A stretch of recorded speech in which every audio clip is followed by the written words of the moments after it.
Right. My best recollection of it is Playdays or Playbuses, as it was originally known, Yeah. was every day there was something different at each stop. So you would have, as I said, a series of stops. So you had Monday was the dot stop, if I remember correctly. Tuesday was the playground stop. Wednesday were other stops that I can't remember as such. Monday was Wybird stop. Wybird stop. Thank you. And Tuesday was Playground. Playground. Because that was me, I think. Wednesday became what used to be called we it had Liz Kitchen originally playing the fiddle. Remember the dot stop, and it was changed to the roundabout stop. Yeah, that was the dot stop. And Christina Stevenson, who was the artist dot as well. Yeah, that's right. And then Thursday was, of course, Peggy Patch stop. Yeah. Patch stop, and then Friday was the 10th stop, which then became the Poppy stop. Yeah.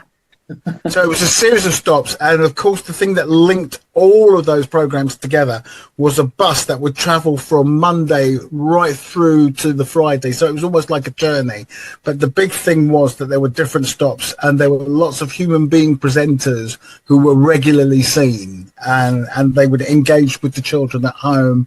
And in some cases, they would have children in the studios with them. They would also go on location.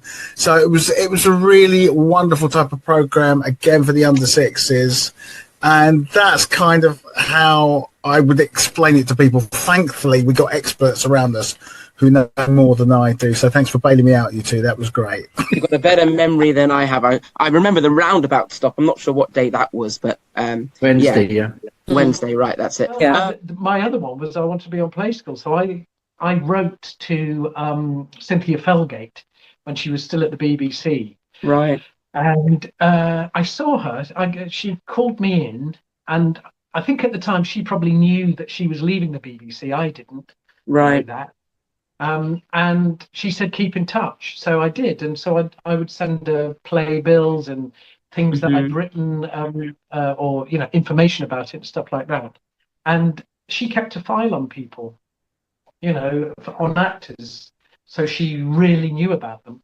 Right. And then when she set up what was then going to be called Playbus, but then it became Playdays, they called me in. And that was quite interesting because I got there and it was sort of a group audition. And I realised I was the oldest person in the room. I was probably about 28, 29. And I looked around and I was thinking, they're so young, because they were about 19, 20. And I thought, oh, okay. They actually want young presenters. Yeah. So I wasn't offered anything, but I eventually got a phone call from one of the producers saying, would you like to write some stories for us for the play tent? So I started writing I started writing for the play tent stories, and then I started to watch what they were doing, and I'm more of a script writer than a story writer. And I got onto the producer and said,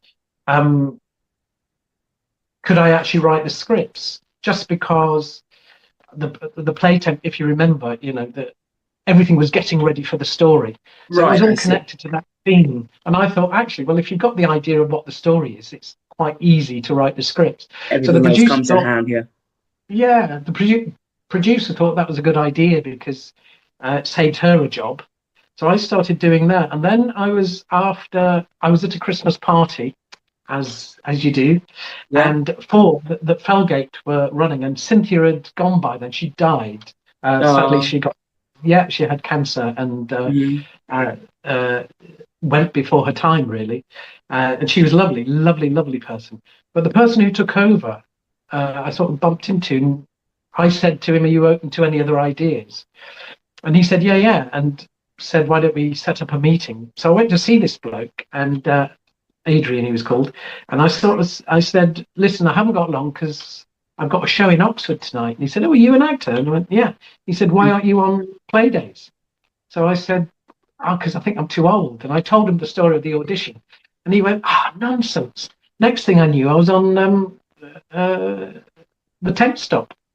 Right. And I did 3 or 4 of those. And then I asked if I could become a producer with them. And they said, yeah. And before I started producing, not that I ever did, I got a phone call saying, "Do you want to audition for Mr. Jolly for the roundabout stop?" And I went, "Oh, okay." And Mr. Jolly, doing that would be paid, whereas being the producer, I wouldn't get paid for a year. Oh, I see. Because they would train you and then they would guarantee you, I think it was 2 shows. Right. If you were rubbish, Right. they Yeah. would continue. So that was a bit of a gamble. And I had a young family at the time. So I went, Right. followed the money, auditioned for Mr. J, got it. And then they said, you can't do both, which was a bit of a disappointment because I thought, why not? Could have. Yeah. Yeah. Yeah. Why not? But anyway, that's how it happened. So that was sort of transition into it, basically through writing and then through luck. Most of my best jobs, my favourite jobs, has come through utter and total luck. Yeah, but we got this extra year because Teletubbies wasn't ready for broadcast, Right. and there was this bonus year, and I just by chance I'm going through stuff, and Ian, I found the notes from the phone call when you rang and said, "Oh, there's these 26 programs that you weren't expecting to make next year," which is in '96, and there was an interesting thing. But Roundabout Stop, which you asked me about, was based at Capitol, as was Wybird. But then the year we had this extra year, we didn't have that facility, and we kind of recorded bits at the Felgate stores, and we did a lot on location. So I think it was, I don't think it was full budget or something. Yeah, nothing help with that. We went on location, yeah. But but even on location in the stores and Yeah. I remember. We watched the bus once. That was one of the programs, is to watch the bus. Go for the MOT. I remember we filmed a sequence. We filmed this Wybird song, and I've never really fully explained because I got shouted at afterwards. He said, "Why did you put the 4-way flashes on?" And I didn't. It was this problem with the Felgates, the play bus, that when you're driving, sometimes the 4-way flash. Yeah. It was a quirk. Anyway. There we are. One of my favourite episodes was a summer special we did on Weymouth Beach, where I led a conga line along the sand to Lizzie's one of the Lizzie songs. Right. It was a special summer song that was written, and so I was leading this conga line. I hadn't really bargained on how exhausting it is jumping around on sand, because this thing went on and on and on. They were filming at 4 different angles, including a cherry picker. So from way high up, they got the whole thing. Oh God, I can't remember how many times we just went on and on and on. And by the end, I was exhausted trying to keep up the same amount of energy leading my conga line. We'll have to watch that back. So yeah, we had good fun. Is she panting now when she's doing Yeah.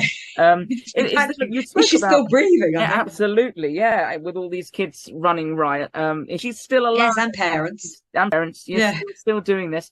So, we did Warwick Castle as well. There was a lovely Christmas special we did from Warwick Castle. That was good fun. And we also did, speaking of seasides, we did Butlins in Skegness. Oh wow.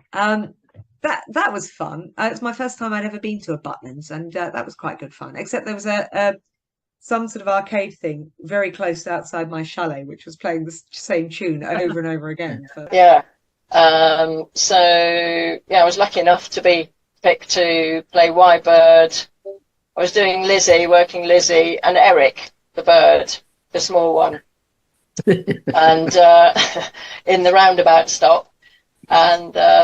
On one occasion with Eric, because he was obviously a marionette puppet, and unfortunately his head got stuck around one of the wires coming down, and the whole dance was him looking backwards all the way through the Rosina, because you couldn't reach down and get him, and I couldn't lift him up high enough to look really stupid, so he just had to do the whole scene with his head turned, not looking at the audience. Absolute nightmare, but it was a really good show. It was a lovely show. It was great fun, and the song "Up into Space" that I don't know if you wrote the words for the songs or anything, but Up Into Space Beyond the Moon, that one where they travel. I used to sing that to my kids whenever I was home. They absolutely adored it. It used to be the thing that I'd sing to get them to go to sleep. All And they right. still remember it. Still, they're 30 now and 32. And they still remember that and love hearing that song. So yeah, it was lovely. It was a lovely show, and of course Dave came down to interview us all and or see the show because it went on to the television. Yeah. They came and did a sort of television version. Yeah. Oh, I see. So they made the live show into an episode where They made you it were into an involved in episode. that. Yeah. That's right. Yeah, and Dave came down, and that was in Bournemouth. Yeah. Yes, it was. Yes, absolutely. I had been very fortunate to have seen the first of the Playday shows on stage go out, and it was wonderful. And that was equally wonderful to go to Bournemouth, which I love anyway. Do love Bournemouth, and the Playday show was really great to see. And one of the things that I will always remember from that was how excited the children were. I mean, they literally, the lights went down, they came up, and they heard the music and everything going, and these little children lost their tiny minds. And it was great to record that for an episode of Playdays. It was a joy. Yes, you see, I'd be a very fraudulent guest there because, I was only I think I was in 13. I'm pretty sure it was 13 episodes of Playdays, but, and a lot more. I think we made, once again, over 200 episodes of Show Me. So I did a lot more. But what was interesting about doing Playdays, especially later on, because the production company that made Playdays knew that at the time I was doing them, knew that they had lost the gig. Teletubbies was coming along, and the money that was going to Playdays was going to be given to a different company to make Teletubbies, which was in production. So the writing was on the wall. Right. And I did quite a lot of the ones that I did were actually in extended time because Teletubbies wasn't ready. Right. And so they were just making extra Playdays. So I felt very sad actually because it was a massive part, people who had given their lives to public service broadcasting, albeit through a commercial company, were losing their jobs. And this happens all the time, so it happens all the time in television, but it's still an awful thing for them, knowing that it was coming to an end. But that's the nature of television. It's a finite thing. There were only 40 towers. There were only however many series of Dad's Army. That it's going to come to an end. Yeah. But I think, it was a real privilege to work with people who were so good. I mean, the puppeteers were just brilliant. Sally, Sue, and Ellie, they really knew what they were doing. They knew their characters. They knew how to, or the technical side of they were brilliant. But also on the other side of the camera, names that aren't so familiar to the general public, but, people who gave their lives to children's television, not just with Playdays. They'd worked on Play School, all sorts of things. And there were some brilliant characters, putting stuff together, really clever, inventive directors and writers who we are lucky are still around. They are still feeding into what goes on today. Ian, you were one of the producers of Playdays. So you directed as well as starred in many of the episodes. Yeah. I started Playdays as an actor, doing tent stop with lots of other actors, just because they used to get different actors to come in and play various stories and things like that. So I started in tent stop, and I did the very first Mr. Jolly, when Claire was trying out Roundabout Stop. And I also played, in the Roundabout Stop, I also played Morton McEwen, which was a bad Scotsman who had a mini Morton McEwen as well, a mini McEwen, my son. And we used to go around in this tandem in the studio, completely mad. Yes, I started as an actor, and then I was asked to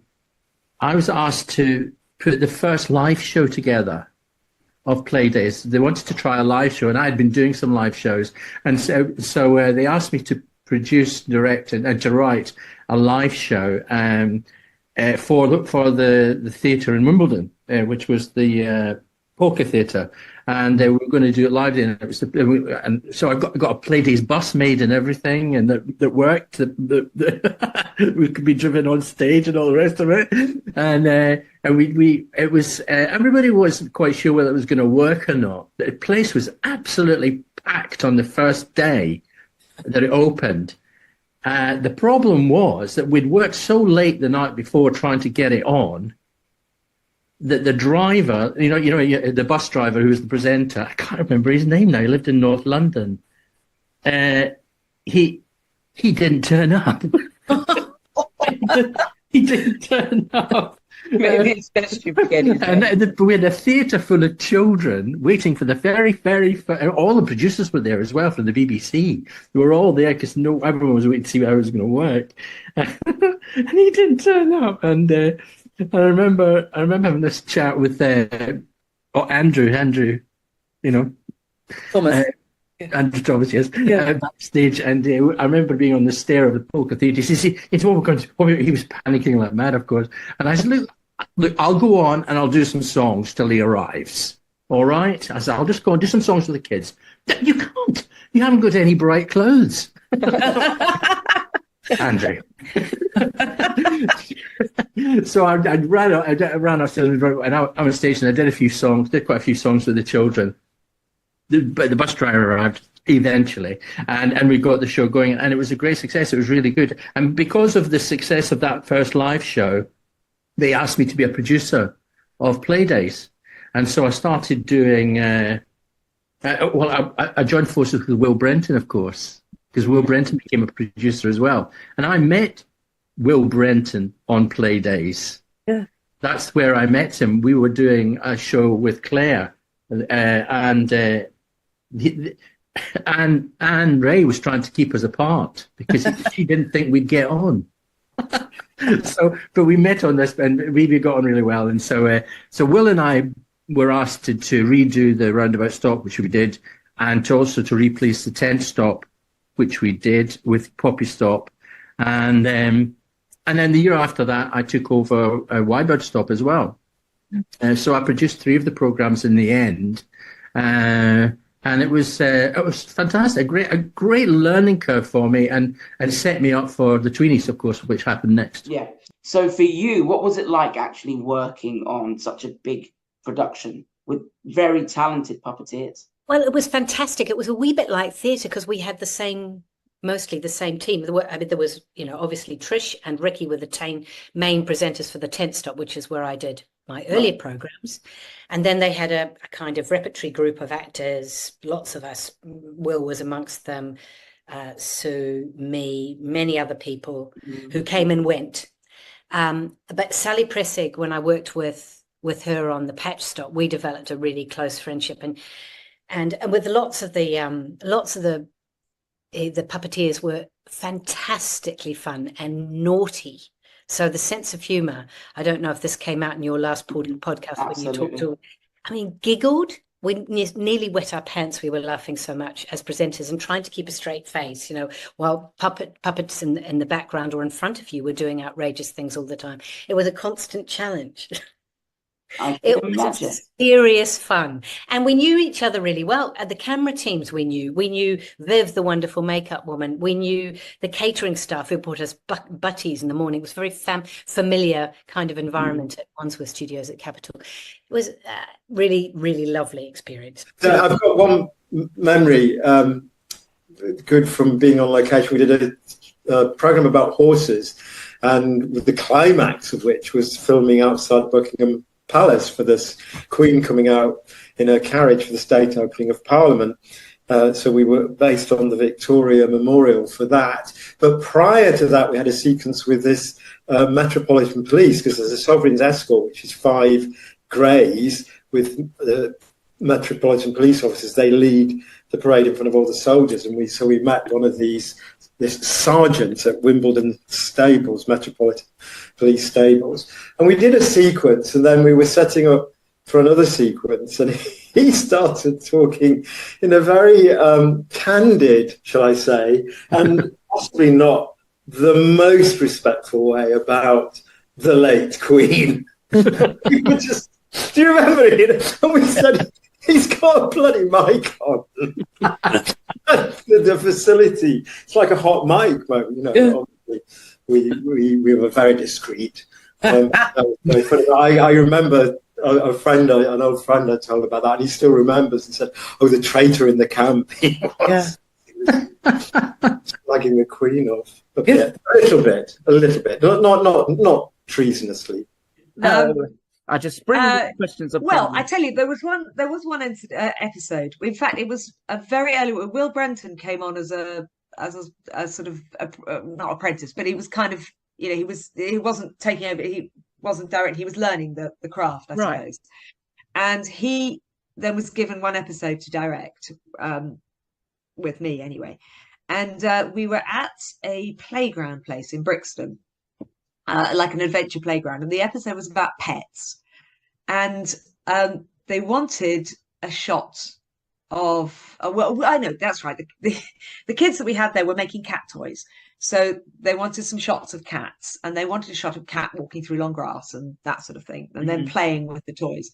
And at the time, I had two cats. One was my sort of pride and joy cat called Benny, who was very, very beautiful, and the other was this stray who was actually a male cat, but when he'd come to us, we thought that he was a pregnant female because he was rather big. Yeah. So we called him Brenda anyway. Anyway, I decided that it'd be nice. Why not? I take my own cats down to this playground to perform. So we took them down in their baskets, took sort of litter trays, and then they were put into the supervisor's office. And we came to do this shot of cat walking through the grass. And I said, "Oh, we'll have Benny, my beautiful, beautiful Benny." What I hadn't realised was quite how neurotic he was as a cat. Picked him up, took him outside, plonked him down on the grass. Camera set up. The wind blew. He was off. He was terrified. Oh, dear. And he shot across this playground, leapt up onto the fence and was trying to climb the fence. I was going, "No, it's my cat, my cat." And the cameraman or soundman or somebody downed tools and sort of raced after him, and he was apprehended by his back legs just as he was trying to scale the top of the wire. So, of course, poor cat was traumatized by this. Poor love. He went and sort of sat under I took him back into the office, and he sat under the desk for the rest of the day, sort of wide-eyed and panting. Whereas Brenda, this stray cat, who had an unfortunate girl's name but was actually a boy, took him outside, plonked him down. He kind of walked through the grass. Yep. We took him into where the kids were making the cat toys. Doof, doof, doof. Had a little play, Did everything. Doesn't faze me at all, Sally. Yeah. So he became. I guess the other cat thought, well, TV is just not for me. Far too neurotic, yes. No, absolutely. What we would do now to actually see that on camera, brilliant. You painted a fabulous picture there. The things that go on behind the scenes, guys, honestly, you'll be amazed. Yes, we were filming at Stoke Bruin on a canal boat, and suddenly this bloke just rushed from the other side of the canal over the bridge and came and accosted us and said, stop filming, and we went, well, why, and he took our producer to one side. He said, "I'm with the wrong woman." So we, all right, okay. So we had to stop filming. He said, he was demanding the tape from us, and Ross was saying, "No, it's fine. It's a children's program." He said, "That's not the point." I'm surprised you lasted all those years with those stories. Incredible.